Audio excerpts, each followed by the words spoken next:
Welcome, curious minds, to Congress in Context, your dedicated segment here on the Deep Dive.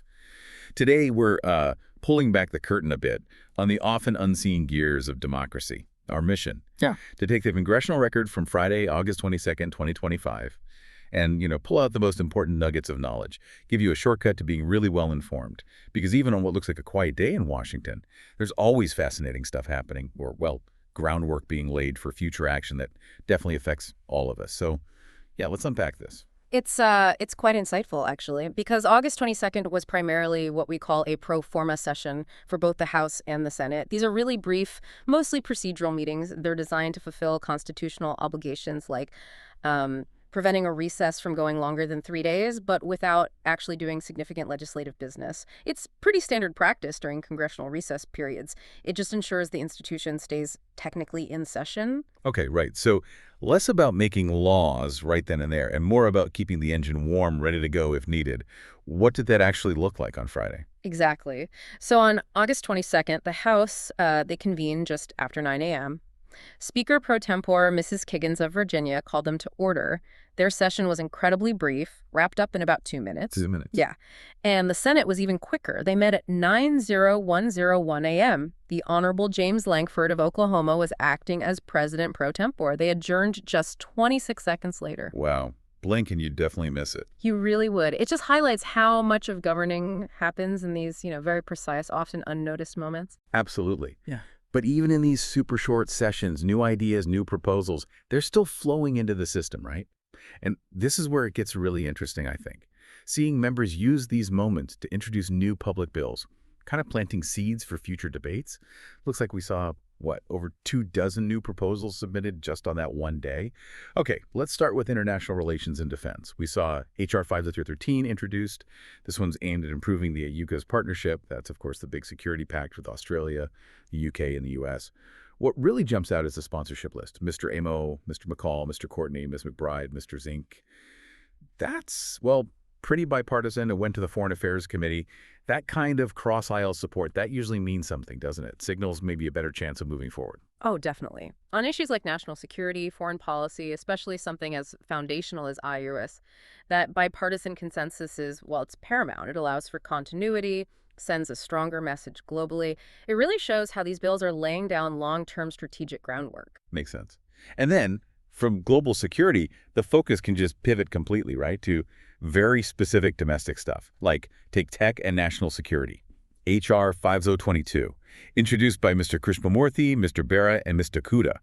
This wants congressional approval for exporting advanced AI semiconductors to China. Wow, okay. Given, everything going on geopolitically, the AI race, what's the immediate significance here? That bill is highly significant, yes. It reflects some deep concerns about technology transfer, about national competitiveness. It's a direct response, really, to the ongoing debates about how we safeguard critical technologies, making sure they don't end up undermining U.S. security or our economic edge. It shows Congress trying to actively shape, the rules of engagement, technologically speaking, with rival nations. Right. Then shifting gears again, animal welfare. H.R. 5017. Sponsors are Mr. Carbajal, Mr. Fine, Mr. Davis of North Carolina, and Mr. Nunn of Iowa. This aims to amend the Animal Welfare Act to ban commercial greyhound racing, live lure training, that sort of thing.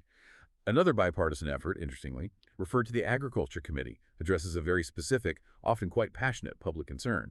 And then on homelessness and housing, H.R. 5017, also bipartisan, Mr. Carbajal again, Mr. Lamalfa, Mr. Vargas, Mr. Veladao. This will let emergency solutions grants be used for safe overnight parking facilities for homeless people. That seems like a really practical, maybe creative approach to a tough problem. Went to financial services. Plus, Mrs. Wilson of Florida introduced H.R. 5034, dealing with safety, security, even comfortable temperatures in federal housing. These bills really show members zeroing in on very tangible, very real needs in their communities. Exactly. These examples really highlight how members, even during a quick pro forma day, they're lodging these legislative priorities, things that speak directly to constituent needs or maybe moral concerns. It's how they kick off conversations about issues that, might not be front page news every day, but deeply affect real people. Okay, let's shift again. District of Columbia governance. This often stirs things up. Mr. Biggs of Arizona, along with Mr. Higgins, Mr. Nells, Mr. Harris, they introduced H.R. 5016. This bill wants to prohibit pretrial release without an appearance bond, basically, a financial guarantee to make sure a defendant comes back to court, specifically in D.C., sent to oversight and government reform. That immediately brings up those ongoing debates, doesn't it? Local control versus federal oversight, crime policy in the Capitol. It certainly does. D.C. governance is a perennial point of discussion and sometimes tension between local autonomy and congressional oversight. Then for public health and safety, H.R. 5032, sponsored by Mr. Vindman and Mr. Baumgartner, another bipartisan one, seeks to amend the Controlled Substances Act to permanently schedule netazines, a class of benzimidazole opioids. Referred to two committees, Energy and Commerce and Judiciary, shows the continuing urgency around the opioid crisis. Yes, the scheduling of substances is a critical tool in addressing emerging drug threats. Permanently scheduling indicates a consensus on the danger posed by these particular opioids. And one more, H.R. 1519 from Mr. Desaulnier on worker compensation. This is interesting. It proposes adjusting the corporate income tax rate based on the pay ratio between the highest paid employee and the median employee pay. That's a direct attempt to tackle income inequality, referred to Ways and Means and Oversight and Government Reform. Quite a policy idea. It is. And beyond these new bills being introduced, a huge part of what Congress processes daily, even on these short days and often overlooked, is executive communications. These are really critical if you want to understand how federal agencies are operating and how their rules actually affect you. Their official messages, final rules, reports, other communications coming from the executive branch departments over to Congress. It's a key part of legislative oversight. Right, so it's not just about making new laws, but also checking up on how the existing ones are being carried out by the agencies. What kind of things came through on Friday? Precisely.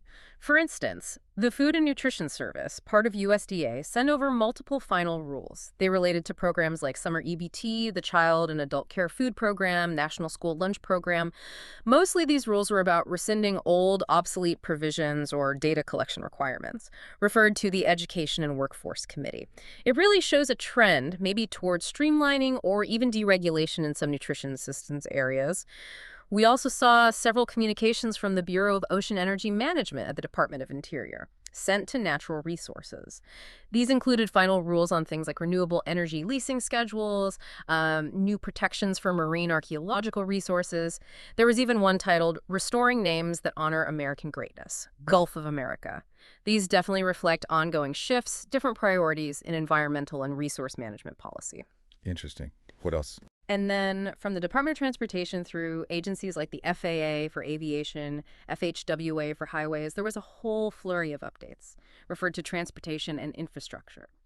Things like airworthiness directives for specific aircraft models, updates to highway safety standards. This category really shows the constant, often very technical regulatory adjustments needed just to keep our travel infrastructure safe and efficient. What happened behind the scenes? A lot. And finally, the Veterans Benefits Administration, VA, submitted a final rule about something called the 81-month rule for dependents education assistance. That went to the Veterans Affairs Committee and directly impacts educational benefits for military families. Just the sheer volume and the range of these executive communications, it really underlines a critical but often missed aspect of governing.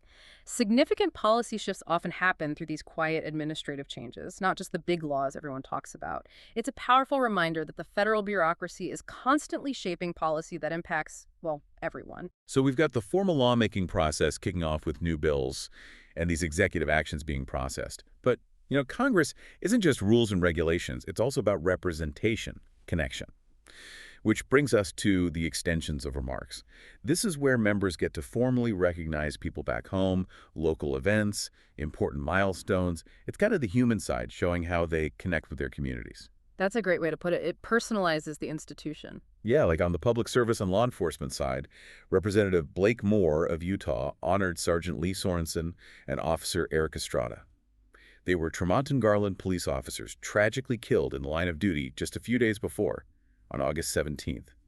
Just a really powerful tribute acknowledging the immense sacrifices involved in public service. Those are always incredibly somber and important recognitions. Definitely. And then shifting tone, for community and cultural impact, Representative Robert Menendez of New Jersey honored the 50th anniversary of Bruce Springsteen's Born to Run.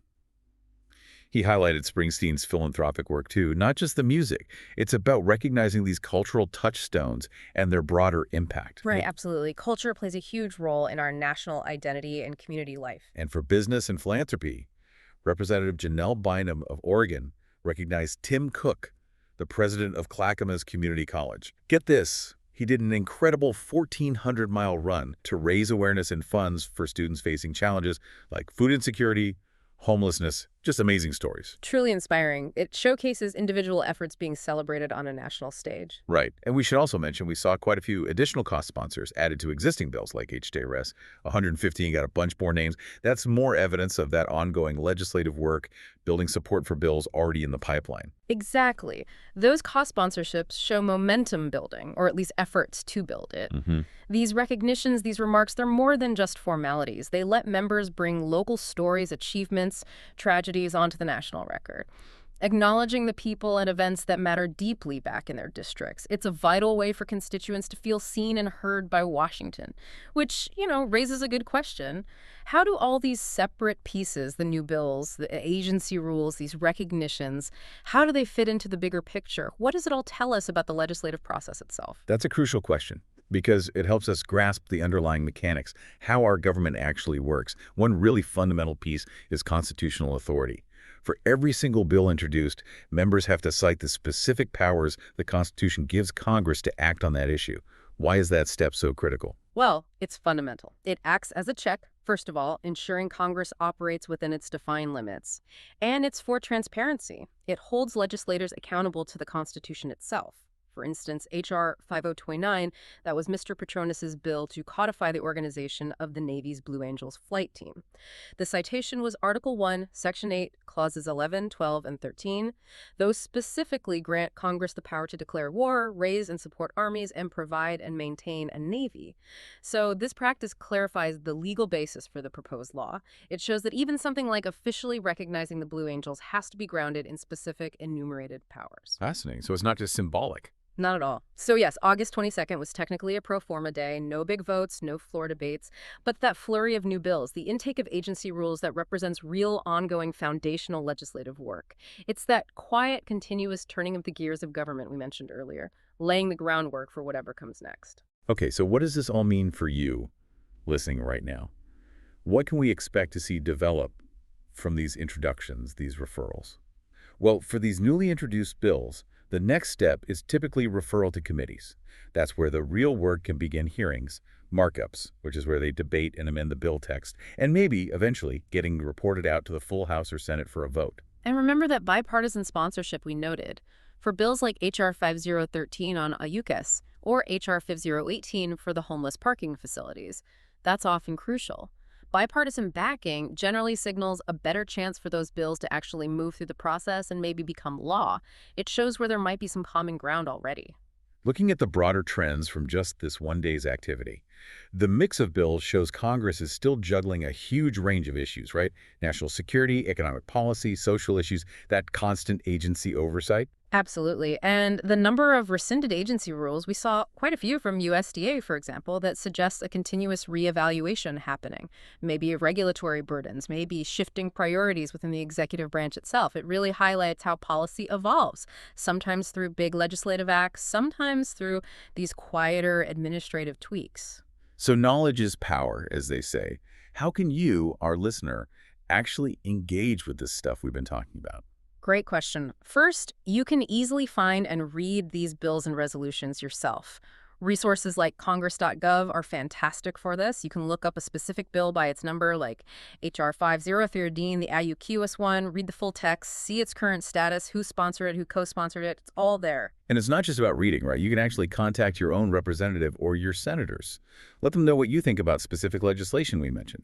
Say if that D.C. governance bill, H.R. 5016, or the animal welfare bill, H.R. 5016, caught your attention positively or negatively. Letting your reps know your view is a direct way you can influence the process. Definitely. And beyond contacting them, you can track congressional activity more broadly using those same official resources, like congress.gov. Now, no committee hearings were scheduled for the Monday right after this Friday session, but you can always look ahead for future hearings or potential votes on topics you care about. And finally, remember that participating in democracy is, well, it's more than just voting. Those examples from the extensions of remarks really showed that.